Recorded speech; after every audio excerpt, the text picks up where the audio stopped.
Costa, 5 del 2021, avete notizie per il 2022?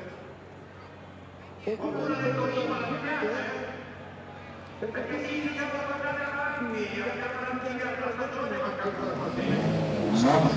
la parte posteriore della facciata giocare quindi passa volta allargate. Ricordo che questa V2 è un paradosso, ma ha una potenza massima inferiore per il trattore stradale proprio per i regolamenti molto portare con la direzione della Ferrari a ritornare sul cambio meccanico. Arrivò a questo Giovanna per vincere questa rivoluzione tecnologica, vettura che mostra nella sua carrozzeria, nella sua azione di carbonio, un processo aerodinamico veramente di tantissimi anni fa, vettura che all'epoca sembrava